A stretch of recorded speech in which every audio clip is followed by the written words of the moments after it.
Ya, mungkin pertanyaannya saya kembalikan ya. Desa Belantisiam posisi saat ini salah satu kawasan food estate di tahun 2020 pertama dicanangkan, dan tepatnya di sini Pak Jokowi melakukan tanam perdana waktu itu, dan dari sekian tahun kita sudah memasuki tahun ketiga, dan alhamdulillah hasilnya seperti yang bisa dilihat. Semua tanamannya hijau, sepanjang jalan tadi kita masuk sudah infrastruktur juga terbangun baik. Nah, yang kami pertanyakan justru gagalnya di mana.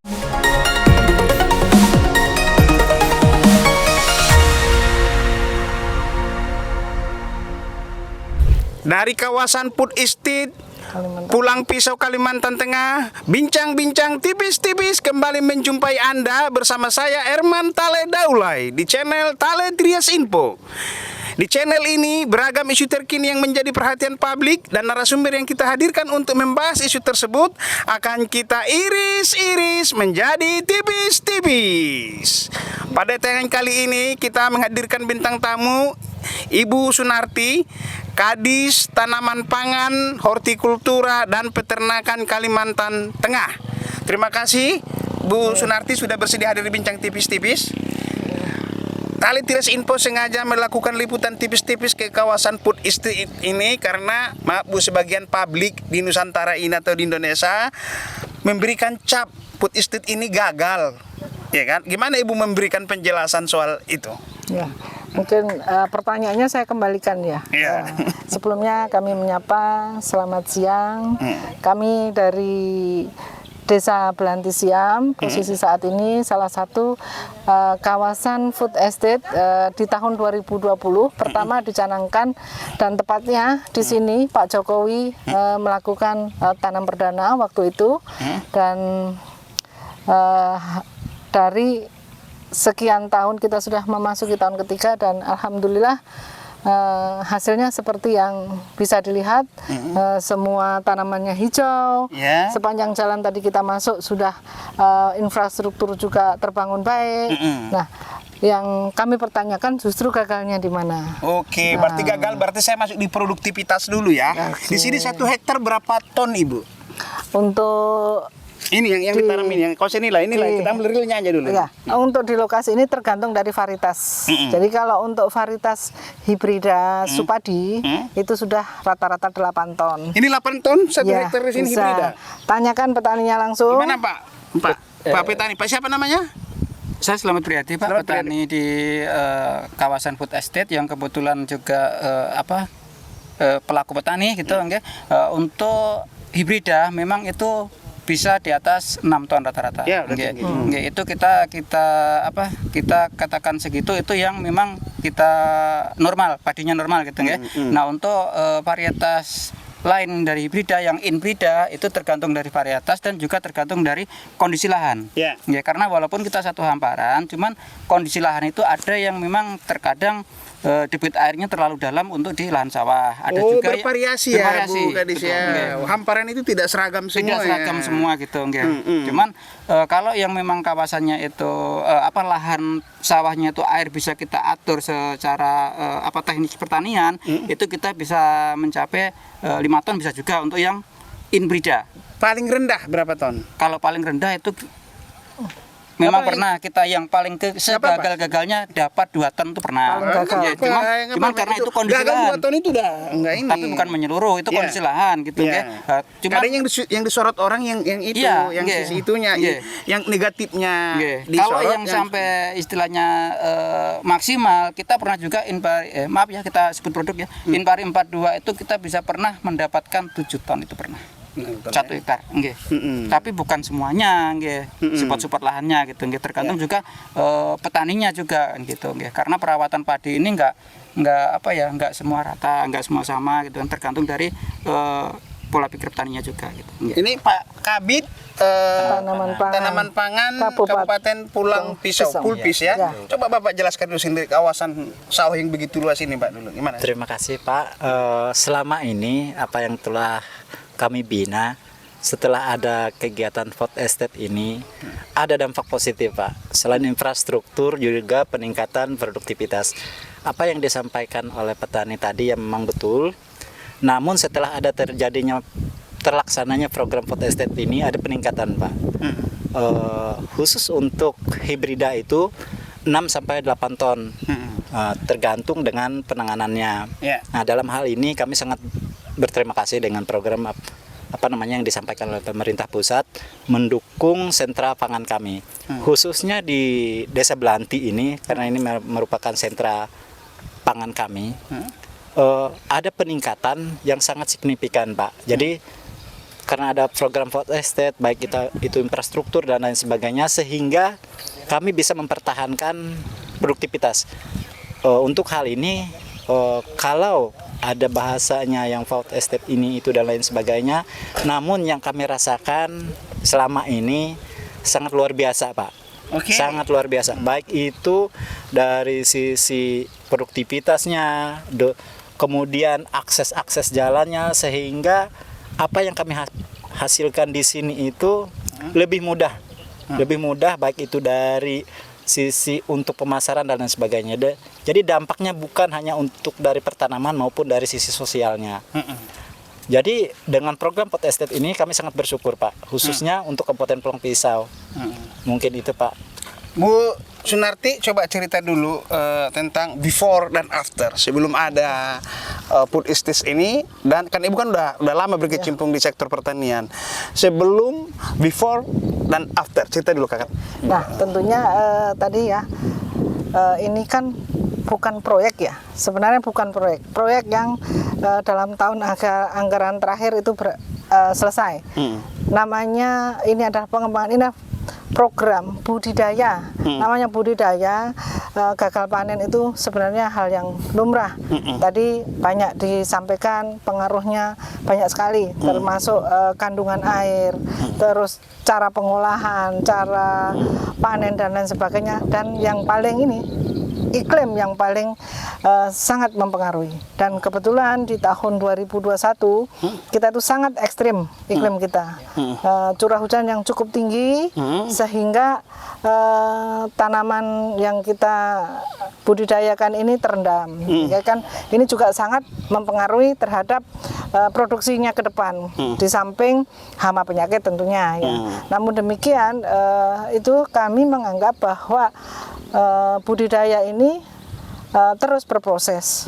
Dan mungkin sebelumnya ya saya ceritakan. Ya sebelumnya dulu Kak, dulu sebelum ada teknologi food estate masuk, berapa ton mungkin cuman ya ini tradisional, konvensional. Di kawasan ini ini adalah merupakan lahan ex-BLG 1 juta hektar di tahun 90-an dulu. Nah, bisa seperti lahan ini itu berproses sampai puluhan tahun. Oh, bisa menghampar menghijau dengan infrastruktur begini ya Kak? Betul, itu puluhan tahun, tidak bisa seperti membalik telapak tangan. Jadi kalau proyek, itu kan dalam 1 tahun anggaran selesai. Sementara ini adalah budidaya. Yang namanya budidaya itu perlu waktu, dengan berjalannya waktu, dan tentunya setiap tahun ada perbaikan-perbaikan. Nah, ini yang kami harapkan. Dulu mungkin para petani di sini sangat kesulitan dalam mengangkut benih, pupuk, karena tidak ada infrastruktur jalan pendukungnya. Nah, dan tentunya hasilnya juga belum bisa maksimal karena lahannya masih terlalu dalam dan lain sebagainya. Nah, dengan adanya food estate didukung dengan teknologi pertanian modern, alat-alat pertanian, terus pengawalan yang cukup sementara dan jalan aksesnya juga terbuka, ini juga memudahkan baik kita petugas maupun para petani dalam rangka transportasi angkut hasil panen maupun sarana produksinya. Nah, yang membedakan sebelum dan sesudah adanya food estate ini. Dulu saya ingat di tahun 2017 saya mau masuk ke desa ini memerlukan waktu kurang lebih 5 jam. 5 jam dari menuju simpang.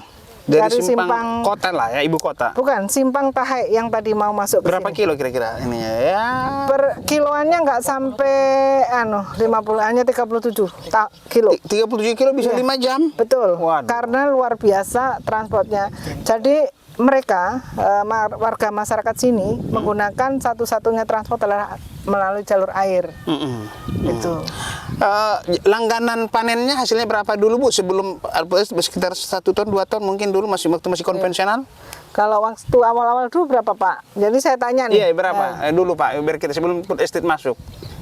Sebelum food estate masuk Pak ya, intinya kita kalau food estate masuk itu kan kita sudah di tahun 2020. 2020 itu udah bisa tadi 8 ton teknologi udah masuk. Itu sudah intinya kita bukan apa ya, bukan mengatakan pemerintah itu lambat dalam masuk ke bidang pertanian di tempat kami. Iya, Cuman intinya sebelum itu pun memang kita sudah selaku pelaku petani ya, kita sudah berusaha maksimalnya. Berusaha maksimal itu pasti sudah berusaha maksimal kita untuk mendapatkan hasil panen yang tinggi gitu. Cuman kan di situ ya memang seperti diceritakan Ibu tadi, artinya untuk transportasi kita, untuk angkutan kita, untuk mendapatkan sarana produksi itu kita memang agak lambat gitu loh, agak susah karena semuanya angkutan melalui air, dan di situ kan petani nggak bisa seperti yang setelah food estate masuk ini. Setelah food estate masuk dengan adanya dibangun infrastruktur khususnya jalan itu tengkulak yang datang ke tempat kami. Panennya berapa dulu Pak? Kalau panennya itu bisa di bawah 4 ton. Cuman ya rata-rata tuh bisa dikatakan 4 ton gitu lah. Untuk padi biasa kita dulu. Berarti lumayan produktif ini. Jadi saya berarti terbantahkan loh suara yang di nasional dikatakan olahan sini di Kalimantan cuma bisa 2 ton sekian ton. Itu kita baca dari berita-berita dan perbincangan ya Pak ya. Ini saya mewakili suara publik dulu, Bu Kadis. Dulu lahan ini katanya lahan bukan lahan subur, tetapi dia bisa 2-3 ton aja udah hebat. Ternyata terbantahkan sudah dengan berkunjung saya ke sini liputan tipis-tipis. Ternyata malah hibridanya bisa 8 ton, 4 ton, 5 ton biasa berarti di sini. Biasa. Oh, tinggi lah 4 ton, 5 ton. Bu Kadis, kan konversi lahan di Jawa itu kan menggila Bu. Betul. Ibu tahu lah pernah dari Jakarta ke Bandung sepanjang Bekasi Kerawang itu dulu itu menghijau Bu. Sekarang berubah menjadi properti, perumahan, jalan tol, kereta api gitu semua ini. Mau nggak mau kan kita harus mensukseskan lahan baru di Kalimantan Tengah ini. Nah, gimana Ibu menjawab harapan besar itu? Betul sekali. Jadi saat ini ya mungkin kami bukan mempromosikan wilayah kami ya. Enggak, ini yang punya kepentingan nasional bangsa. Areal yang flat, terus tanahnya subur, hanya Kalimantan Tengah sebenarnya. Kalau mau pengembangan dari pemerintah itu pusat itu serius mendukung program yang ada di Kalimantan Tengah ini, saya yakin bahwa lumbung pangan Indonesia ada di Kalteng. Jadi, Oke, kalau saya mau iris tipis-tipis dulu mengejar argumentasi yang kakak sampaikan. Emang ini berapa IP 100, 200, apa IP 400 ini kawasan ini? Kalau kita menjadikan lumbung pangan. Oke, kalau IP 400 kita belum semuanya. Karena mungkin bisa dibedakan dengan di Jawa ya. Petani di sini memiliki lahan lebih dari 2 hektar. Sementara di Jawa hanya 0, sekian. Jadi tenaga untuk mengolah itu ada. Sementara kalau petani-petani kita di sini lahannya luas-luas. Kan Alsintan Ibu Kadis sudah dibantu Alsintan. Sudah, iya. Namun demikian karena musim tanamnya bareng, jadi ya tentunya masih kurang tenaga. Jadi rata-rata di sini SDM petaninya bukan kualitasnya tapi kuantitasnya. Jumlah SDM petani kami sedikit dibanding dengan luas yang ada. Memang tadi disampaikan bahwa konversi lahan di sini pun terjadi. Karena lahannya luas, akhirnya para petani ini untuk tenaganya kurang, akhirnya dia konversi ke perkebunan. Itu juga terjadi. Nah, namun demikian kami selaku dinas teknis menekankan bahwa lahan pertanian yang sudah ada harus sudah diperdakan melalui LP2B, lahan pangan. Ini kawasan ini berapa hektar ini Bu Kadis? Apa desa ini? Belantisiam. Belantisiam berapa hektar ini Bu Kadis? Belantisiam itu kurang lebih 8.000-an ya Pak ya. Oh, 9.000 ya, 9.000 hektar. Oh, iya. hebat. Ini Itu kan- rata-rata katakanlah 3.000 ton 3 ton per hektar aja udah. Ya, Udah tinggi kalau kita tinggal rata-ratakan gitu, Iya. tinggi loh, ya kan? Betul. Karena ini dulu katanya Bu, dari segi kesuburan lahan, katanya nggak bisa disulap langsung subur karena apa lahan itu sempat nganggur ataupun dia lahannya tanahnya beda dengan di Jawa katanya. Saya berbicara dengan yang kompeten Ketua Umum Kelompok Kontak Tanian Andalan Pak Sopyan, dia bilang nggak mungkin simsalabim baru sekali tanam langsung produktivitasnya tinggi. Itu butuh dulu apa jeraminya diulang-ulang teknologi masuk. Nah, itu gimana Ibu? Betul sekali. Jadi di dalam food estate ini ada dua pengembangan. Yang di lahan intensif ini kita termasuk di lahan intensif. Jadi di lahan eksis sudah memang lahan berupa sudah sawah. Kita tidak terlalu berkendala di sini. Yang berkendala itu di lahan ekstensifikasi yang merupakan lahan perluasan pembukaan lahan baru. Namun sebenarnya di sana juga subur. Cuman memang belum pernah ditanami oleh tanaman budidaya. Selama ini tanaman yang di sana semak belukar dan kayu ya apa namanya? Yang untuk cerucuk itu kayu galam. Nah, itu yang ada. Nah, ini nanti bisa dilihat di kawasan extend. Tapi sebenarnya tadi sebelum masuk di Desa Tahai itu ada kanan kiri itu lahan extend dan sudah bisa berhasil. Oh, itu kan berarti terus dilakukan untuk penyuburan lahan terus. Betul, proses pengolahan lahan. Ya, kan? Ya, tadi saya sampaikan ini bukan proyek yang BEM Salabim setahun selesai. Tapi inilah proses budidaya. Itu yang setiap saat harus kita belum selesai udah dicap gagal kan nggak fair juga sih kalau ini. Ibu kan saya mau masuk dari sisi bisnis dulu ya. Sisi bisnis begini karena Ibu kan Kadis tanaman pangan, padi. Hortikultura ini ada jeruk saya lihat ini dan cabai, juga peternakan tadi ada bebek di sana. Bagaimana Ibu membangun sistem terpadu di kawasan food estate ini? Jadi memang pengembangan food estate Kalimantan Tengah ini adalah terintegrasi, tidak satu komoditas tapi multi komoditi. Memang itu ada cabai juga ya, tujuan utamanya itu adalah padi tapi multi komoditi dengan memanfaatkan jalan usaha tani yang ada di kanan kiri. Dengan tanaman-tanaman horti. Jadi di sini kita juga bantu bibit-bibit sayur-sayuran. Ini ada cabai, di sana ada bawang, ada terong, ada pepaya, ada pisang, jeruk, dan ada kelapa genjah. Nah harapannya nanti pada saatnya petani itu tidak hanya mengharapkan dari ini di samping jalan ini dimanfaatkan untuk angkutan hasil panennya, juga menghasilkan buah-buahan yang hasil ikutan dari lahannya seperti itu. Dari segi membangun supaya nggak individual, membangun kelompok tani menjadi semacam korporasi, ada nggak ke sana arahnya Bu Kadis? Memang arahnya ini untuk korporasi dan kita sudah terbentuk korporasi petani. Ya memang ada yang bergerak di bidang perbenihan.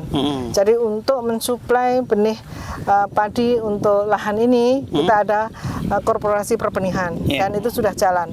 Alhamdulillah. Nah, yang korporasi perberasan saat ini belum jalan. Kendalanya adalah belum ada penggilingan padi yang modern yang menghasilkan beras premium. Jadi terus terang kami ini agak sedih karena hasil kita gabah kita ini diangkut tengkulak ke Kalimantan Selatan. Oh, belum ada penggilingan padi yang mumpuni yang modern yang menghasilkan premium kita belum punya. Nah, ini kan kemarin sebenarnya rencana dibangun di 2021 sampai sekarang belum terbangun. Padahal kan udah ada gabahnya, udah ada pasokan, kenapa nggak disiapkan ya? Itu dia yang ini. Tapi nanti dari pemerintah daerah, insya Allah tahun ini juga akan membangun pabrik beras tersebut di sini.